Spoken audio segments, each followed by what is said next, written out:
अस्सलाम वालेकुम प्यारे पाकिस्तानियों।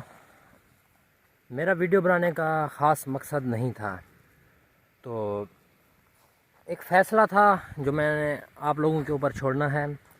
और उसके अलावा एक एक बात थी जो आप लोगों से शेयर करनी थी। जो मेरे साथ धोखा हुआ, जो मेरे साथ फ़रेब हुआ, तो उसके बारे में आप लोगों को बताना था। तो क्योंकि मेरा ना कोई दोस्त, ना कोई ऐसा कोई है जिससे मैं बात शेयर कर सकूं, तो इसलिए मैंने सोचा मैं आप लोगों से बात शेयर करूं। आप लोग उस बात का फ़ैसला करें, आप लोग बताएं कि इसमें मेरा क्या कसूर है। तो बात यह है कि कुछ अरसा पहले, आज तकरीबन जो है ना 2 साल पहले मैं दुबई गया था। दुबई के हालात का सबको पता है, दुबई के हालात कैसे हैं। तो यहाँ से पैसे कुछ जमा करके मैं दुबई चला गया। दुबई जाने के बाद ज़ाहिरी बात है, इंसान के पास मौजूदा पैसे नहीं होते जिसको लगा के कहीं इन्वेस्टमेंट करके इंसान बाहर जाए। तो ज़ाहिरी बात है, मैंने भी किसी से ले के, किसी से मांग के जो है ना चला गया बाहर। तो इस गर्ज से गया कि चलो मैं अपने बच्चों का कुछ मुस्तकबिल बनाऊंगा, कुछ अपना बनाऊंगा। तो मैं इस गर्ज से चला गया दुबई। मेरे पास तकरीबन 2 से 3 धोखे हुए हैं। जिसने मुझे वीज़ा दिया था, वो वीज़ा एक तो उसने मुझे बताया था, जो सैलरी बताई थी वो सैलरी नहीं मिली, जो कंपनी बताई थी वो कंपनी नहीं थी। इसके साथ साथ जो है ना, जब मैं वहाँ उसने टोटल मतलब कि मुझसे धोखा किया है, सारी बात का धोखा करके वो जो है ना उसने मुझसे पैसे लिए। ये सारी बातें मैं इसीलिए बता रहा हूँ कि जो है ना ऐसा ही धोखा जैसे मेरे साथ हुआ है, ऐसा ही धोखा तकरीबन पाकिस्तान के 100 में से 80% लोगों के साथ धोखा हो रहा है ऐसा ही। तो जो मेरा वीडियो देख है, जिसके साथ ये सीन हुआ है, वो मुझे लाजमी कमेंट में बताएगा। तो मैं यहाँ से चला गया दुबई, और दुबई जाने से पहले मुझे सारी बात का पता चल गया था कि ये धोखा है। यहाँ ये कंपनी सब फ्रेंड, वहाँ पर जो भी कंपनियाँ हैं ना वो सप्लाई कंपनियाँ ज़्यादातर।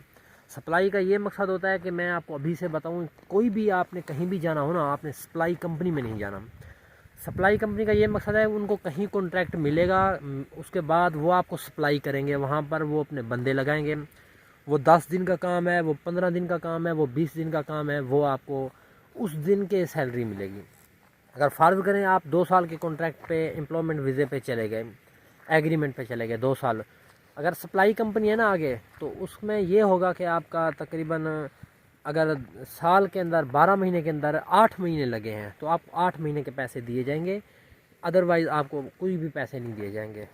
अगर साल के अंदर 1 महीने का काम लगा, आपको 1 महीने के पैसे दिए जाएंगे। खैर सारा मेरे साथ वैसा ही हुआ, लेकिन मुझे पहले से पता चल गया था कि ये सारा सप्लाई कंपनी है। तो मैं चला गया, मैंने कहा चलो ठीक है मैं जाता हूँ। जो इधर मेरा ज़िम्मेवार था उसको मैंने बताया, भाई सारा मसला ये चल रहा है, तो अगर मैं वहाँ पर जाऊँगा ज़ाहिरी बात है मेरे लिए परेशानी बनेगी। आपके सामने मैंने पैसे एक एक से पैसे मांग के जो है ना मैंने उसको दिए हैं। तो उसने बोला नहीं भाई तू चला जा, मैं ये कर लूँगा, मैं वो कर लूँगा, मैं फ़लाँ कर लूँगा। उसने बड़ी बड़ी बातें की हैं। तो खैर मैंने कहा चल ठीक है, अगर आप कह रहे हैं आप उसे ले सकते हैं तो ठीक है मैं चला जाता हूँ। अल्लाह का नाम लेके मैं वहाँ पर चला गया। तकरीबन 1 महीने तक हमारा काम नहीं लगा। ये पहला फ्रॉड बता रहा हूँ आपको मैं। 1 महीने तक हमारा काम नहीं लगा। वहाँ पर जो जो चीज़ें मैंने यहाँ पर सुनी थी वही चीज़ें जाके वहाँ निकली हैं कि वाकई ये सप्लाई कंपनी है। वो कंपनी एक अरबी बंदे की कंपनी थी, मसरी था। तो उसमें ज़्यादातर हमारे जो उसके आपको पता है ऊपर वाले जो बने हुए थे वो हमारे पाकिस्तानी थे। और आपको पता है, अब मैं क्या बोलूँ कि जहाँ हमारे पाकिस्तानियों का पैर हो ना, वहाँ पर इंसान कामयाब नहीं हो सकता, वो पैर को खींचते हैं। तो ऐसे करते कराते मेरे साथ ये धोखा हुआ। तो अब जहाँ यहाँ मुझे सैलरी बताई गई थी कि 1500 सैलरी हम आपको देंगे, आपको 1500 सैलरी देंगे, कि मैं ट्रेड में गया था, मैं कारीगर था। तो 1500 सैलरी का उन्होंने मेरे साथ एग्रीमेंट किया।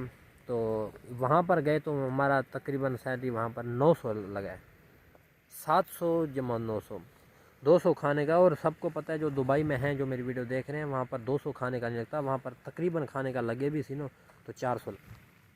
खैर कंपनी में काम करते रहे तो अल्लाह के शुक्र से जो 3 महीने में जो मेरी पेमेंट बनी थी वो 400 बनी थी, 400 दिरहम, आप हिसाब लगा लें आप खुद।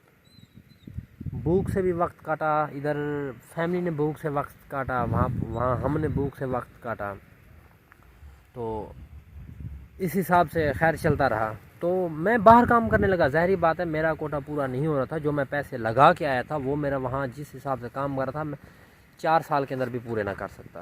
तो पीछे खाता कैसे, तो बच्चों को क्या देता। तो खैर अलमुख्सर बात ये कि मैं बाहर काम करने लगा। अब ये मैं आपको दूसरा फ्रॉड बता रहा हूँ आपको। पहला तो आपने देख लिया कि मेरे साथ वीज़े का किस तरीके से फ्रॉड हुआ, अब दूसरा फ्रॉड वो भी पाकिस्तानियों का बता रहा हूँ मैं। तो मैं वहाँ पर चला गया, बाहर काम करने लगा। बाहर मुझे पहले तो काम नहीं मिला, हाँ मिलता रहा, तो उधर पैसे खा गए मेरे। एक इंडियन था वो पैसे खा गया। उसके बाद फिर कहीं काम मिला, फिर बड़ी मुसीबत उसे काम करते करते करते करते एक पाकिस्तानी के पास चला गया। उसने बोला मेरे साथ 10 साल का काम है, इतना काम है, काम ख़त्म नहीं होगा, फ़लाँ होगा, ये होगा, हज़ारों बातें करने लगा। तो उसके साथ मैं काम करने लगा। मैंने कहा ठीक है भाई, तुम जो है ना काम दे, हम काम करेंगे। काम करता रहा। उस बंदे ने जो है ना हमें तकरीबन हमने उससे 3 महीने काम किया। 3 महीने के अंदर मेरा उसे काफ़ी 7,500 दिरहम बनता था। उसमें से तकरीबन 2,000-2,500 उसने दिया। 5,000-5,500 दिरहम आज तक भी उसके पास है। वो पैसे मेरे नहीं, मैंने अपने साथ 4 बंदे और भी लगवाए थे। ज़ाहिर बात है उसको ज़रूरत है, मेरे पास बैठे हुए थे बंदे, मैंने लगवा दिए उसको। वो सब के पैसे लेके भाग गया। अब उसकी तस्वीर भी है मेरे पास, मैं शो नहीं करना चाहता। खैर हर अल्लाह उसको जो है ना हया दे। तो 5,000 दिरहम में हिसाब लगाए तो 2.5 से 3 लाख रुपया वो मेरा लेके भाग गया। एक मेरा नहीं, मेरे साथ 4 बंदे और भी थे, उनके भी लेके गए। अब वो बंदा हमारे पैसे लेके भाग गया। उसको फ़ोनें करते रहे, उसको कॉलें करते रहे, मैं ये नहीं हूँ, मैं हरामी नहीं हूँ, मैं फ़लाँ नहीं हूँ, मैं आपके पैसे दे दूँगा सबके, मैं पैसे खाए नहीं जा रहा। बहुत सी बातें जो वो करता रहा। खैर लेकिन उसने आज तक पैसे नहीं दिए, तकरीबन 1 साल हो गया। तो मैं इतना तंग हो गया था, इतना जलील हो गया था, मैंने वहाँ पर 7 दिन खाए पिए बगैर मैंने वहाँ पर गुजारे। रात को मेरे रूम वाले खाना खा के सोते थे। वो जब थोड़ा सा खाना बचता था मैं वो उठा के ना रात को 1-2 बजे जैसे सब सो गए, भाई नहीं कोई नहीं देख रहा, तो मैं वो उठा के खाता था। तो वो हालात थे, तंग हो गया, इतना तंग हो गया हद से ज़्यादा। तो तंग होने के बाद फिर जो है ना मैंने कहा क्या करूं। तो कहीं से 200-250 दिरहम मैंने किया। वो जो हमारे जो रूम था, जो रूम का बड़ा था, जिसने रूम लिया हुआ था, वो सबसे बड़ा अच्छा बंदा था। 2 पार्टनर थे, एक था वो नहीं था उस हिसाब से। वो जो दूसरा था ना, तो जवार भाई नाम है उनका, तो वो बहुत अच्छे थे, तो उसको मैंने दिए। उन्होंने मेहरबानी, हालांकि उनके बहुत से पैसे मेरे ऊपर बनते थे। मैंने कहा ज़िंदगी रही तो दे दूंगा। तो मैंने ये टिकट कार्गो का करवा दिया। कार्गो का टिकट आपको पता है, वहाँ से सामान कुछ लाना पड़ता है उस हिसाब से। तो खैर कार्गो का टिकट करा के मैं घर आया, परेशान घर में। तो भाई अब मैंने क्या करना है, ना तो काम है ना तो कुछ है, कुछ भी नहीं है। उस हिसाब से मेरा काम भी नहीं था, तो मैं बहुत परेशान। ऊपर बच्चे भी थे और ईद भी सर के ऊपर थी। तो मैंने कहा अब मैं क्या करूं। तो उस टाइम एक मेरा जो मैं रेंट पे रहता हूं, जो मकान मालिक है हमारे, तो वो एक आप अभी मैं बताऊंगा, आप सबको पता चल जाएगा कि वो क्या थे। वो SRA में काम कर रहे थे। उन्होंने बोला कि आ जाओ भाई आप भी करो, अच्छी इनकम है, ये है वो है फला है। तो मैंने पहले इतबार नहीं किया। खैर फिर मैंने कहा चल हम तो डूबे हैं पहले से भी, थोड़ा और डूब लेते हैं। तो मैंने उसमें इन्वेस्टमेंट की। इन्वेस्टमेंट करने के बाद जो है ना उस पर अच्छी खासी अर्निंग हुई। अब खैर मैं अब ये आगे की कहानी मैं आपको बताऊंगा। अगर आप मुझे बोलेंगे तो अभी तो बहुत सी बातें हैं मैं आपको बताऊंगा। कहने का ये मकसद है, आप फैसला करें कि पाकिस्तानी के पास मैंने काम किया, वो 5,000 दिरहम मेरा खा गया, मैं भूखा रहा, वो खा गया। अब उसे क्या किया जाए। उसकी तस्वीर भी है, उसका नंबर भी है, उसका लोकेशन सब कुछ मेरे पास है। तो अब मैं उसके साथ क्या करूं, आप मुझे फ़ैसला करके बताएं। तो अगर आपको आगे की पूरी स्टोरी सुननी है तो आप मुझे बताएं। अगर आपको अच्छा लगा तो मैं अपलोड कर दूंगा इंशाल्लाह कल। ठीक है, आज के लिए इतना ही। तो हाथ भी मेरे थक गए हैं, तो पहले कभी वीडियो ऐसे नहीं बनाई। तो कल मिलेंगे इंशाल्लाह।